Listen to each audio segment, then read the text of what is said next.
magandang gabi po sa inyong lahat at magandang umaga naman sa iba. Saan mang panig ng mundo kayo naroroon mga ka-listeners. Welcome sa Listeners Organist Channel. Ang pag-uusapan po natin ngayon ay kung bakit nga ba may mga kabataan or napakaraming kabataan ang nai-involve sa pakikipagtalik na.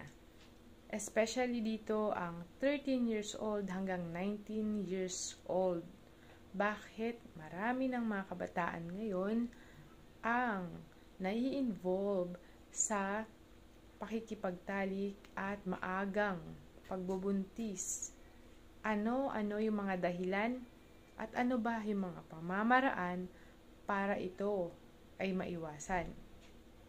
Ang videong ito ay para sa mga kabataan na nanonood, ganon din po sa kanilang mga magulang na siyang mag-guide po sa kanilang mga anak. Makakatulong po ito para po maiwasan ang paglobo ng mga nabubuntis ng maaga ng teenage pregnancy. Welcome sa lahat po ng mga nanonood kong subscribers, sa mga bagong subscribers at viewers. Thank you so much po sa panonood. At sana'y makinabang po muli kayo sa videong ito. Unang dahilan kung bakit marami na kabataan ang maagang nakikipagtalik at nabubuntis ay kulang sa edukasyon.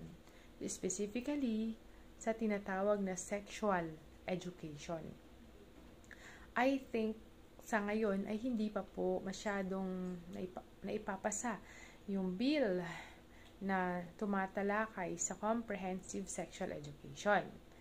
Pero kapag kasi po kulang tayo sa kaalaman at sa mga tawag dito tungkol sa sexual health at reproductive health, kulang sa kaalaman ang mga kababayan nating mga teenagers, okay? Ang mangyayari, magdudulot po ito ng poor decision making. Hindi nila alam kung ano or ano yung kanilang dapat pa siya kung sila ay nasa pagkakataon na sila ay natutukso. Okay? Kung merong nanliligaw sa kanila, na mga bata rin, mga kapwa kabataan din, hindi nila alam kung ano yung dapat na gawin. Okay? Kasi kulang po sila sa knowledge and education pagdating sa tinatawag na consent. Hindi nila alam kung ano yung dapat nilang gawin. Okay? Ang comprehensive sexual education sa mga schools ay makakatulong sa mga kabataan natin ngayon. Especially nga ang 13 to 19 years old na mga kabataan na maunawaan yung consequences or kahihinatnan ng pakikipagtalik. Okay po? At ganoon din po, mauunawaan din po nila yung kahalagahan ng paggamit ng contraceptive method. Well, yan po yung magiging benepisyo ng mga kabataan kapag well-educated po sila sa sexual health. Okay po? Pero para sa akin po, napakahalaga rin po na malaman ng mga kabataan natin na nanonood ngayon na ang pakikipagtalik ay nararapat lamang na gawin ng mag-asawa lamang at hindi ng mga hindi pa mag-asawa. Yun po ay utos po ng Panginoong Diyos. Ang pakikipagtalik ay sagrado na ibinigay lamang ang karapatan nito sa mga mag-asawang ikinasal. Pero outside marriage, isa po itong paglabag sa utos ng Panginoong Diyos. Okay po? Pangalawang dahilan is peer pressure. Yun po yung mga barkada. Kung ano yung ginagawa ng kanilang barkada ay kung sino yung kanilang mga kabarkada na katulad ng example, barkada nila puro mga maagang nabuntis. Syempre, ano sila, para maging in sila, makiuso sila, is ginagawa rin nila kung anong ginagawa ng barkada. Ayan. Kaya napakahalaga po na matutunan ng mga kabataan ngayon ang tinatawag na peer pressure. Hindi lahat na nauuso na nakikita mo sa iyong mga kabarkada or mga kaibigan na ginagawa nila ay dapat gawin mo rin. Piliin mo. Hindi lahat ng nauuso ay tama. So, dapat dun po tayo lumugar sa tama. Wag na wag kayo makikipagtalik kung hindi pa po kayo handa. Or, ganoon din po, dapat yung mga kabataan natin ngayon ay maturuan kung paano magkaroon ng tiwala or kumpiyansa sa kanilang sarili, na kung saan kailangan nilang tanggihan yung mga masamang barkada, yung mga masamang ginagawa ng barkada na iniengganyo silang gumawa rin ng ganun, ay kailangan ay marunong silang tumanggi. Okay? Kailangan turuan po natin sila. Okay, hindi lahat ng nakikita natin sa barkada or sa mga kaibigan na mali ay gagayahin na rin natin. Okay po? Manindigan po tayo sa tama. Yan, para po ito sa mga kabataan. Pangatlong dahilan kung bakit marami ang na-involve sa sexual activity ng mga kabataan at nabubuntis is yung tinatawag na media. Impluwensya ng social media, ng television, at iba pang mga babasahin. Okay? Napakarami na. Hindi natin mapipigilan. Napakarami sa social media, sa iba't ibang mga apps or mga website na pwede nilang mapanood na wala na tayong control doon. Kasi ang napakaraming kabataan na ngayon ang may hawak na cellphone. Hindi naman natin, bilang magulang, hindi na natin sila na monitor 24/7. Marurunong na yung kabataan natin ngayon. Okay, napakarami ng marunong sa ganyan. Hindi natin mababawalan or mababantayan ng husto. So, ang gagawin na lang po natin, okay, kung ano po kasi yung napapanood nila sa mga sites, okay, at kung ano yung nakikita nila, yun yung nagiging pananaw nila or behavior nila sa tinatawag na pakikipagtalik. Okay, akala nila kasi yun ang totoo. Akala nila yun ay tama. Ayan.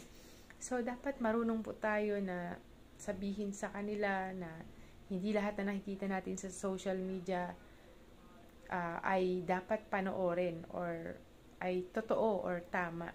Okay po, dapat maunawaan po ng mga magulang na lagi natin ituro sa bata yung mga dapat nilang iwasang panoorin kasi pwedeng maka-impluwensya yun sa kanilang sariling desisyon or sa kanilang pananaw or sa kanilang mga gagawin sa kanilang buhay. Okay po, akala nila tama yung mga bata pa lang, may mga nabubuntis na or nakikipagtalik na. Sabihin natin sa kanila na iyon ay hindi dapat gayahin. Sunod na dahilan is lack of parental guidance. Rated SPG. Mukhang hindi na yung natutupad sa panahong ito.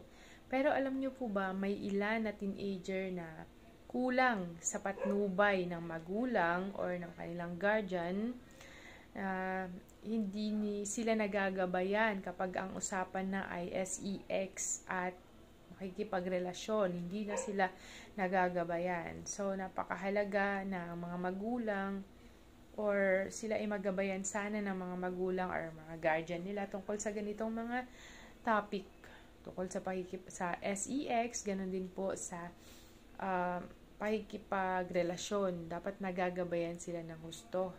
Okay po, tayong mga magulang, dapat maging supportive tayo sa kanila and i-discuss po natin sa kanila nang hindi sila hinuhusgahan. Okay? Kailangan maging supportive po tayo. Ituro po natin sa kanila yung mga ganitong topic para po mas maging malawak yung kanilang kaalaman sa pagdedesisyon nila tungkol sa SEX at pakikipagtalik. Kapag alam nila yung consequences, kaya nilang tumanggi. Okay? Kapag ka-open yung relation, open lagi yung communication ng magulang at ng anak, kapag nagkakaproblema ang anak, mas lalo nilang sasabihin sa magulang. Okay? Kaya mga magulang, kung nagsasabi sa atin ng suliranin ang ating mga anak, ay huwag nating kakagalitan, huwag nating i-judge. Ayan, kailangan pakinggan lang natin at sila ay i-advisean po natin sila para sila po ay lalo pa pong maging malapit ang loob nila sa atin ng kanilang mga magulang. Ayan, napakahalaga po na maging maalam yung mga magulang po natin sa tinatawag na SEX education. Ganun din po, mga kabataan, lawakan po ninyo yung inyong pangunawa. Okay? Hindi lahat ng nakikita natin sa paligid na nauuso, yung tinatawag na premarital sex, okay, nag-live-in, okay, is tama. Nagagayahin nyo na rin. Okay, dapat matuto po kayo. Alam nyo yung tama, gawin po ninyo. Okay, higit sa lahat, kung kayo ay nasusuong sa tukso at kahirapan, lagi kayo mag-pray, para bigyan kayo ng lakas ng loob ng Panginoong Diyos para ito ay mapaglabanan. And, syempre, kapag bago kayo humantong or tumungo sa buhay may asawa, napakahalaga muna po na kayo ay handa, okay, may matatag na hanap buhay, para yung magiging pamilya po ninyo is masuportahan po ninyo.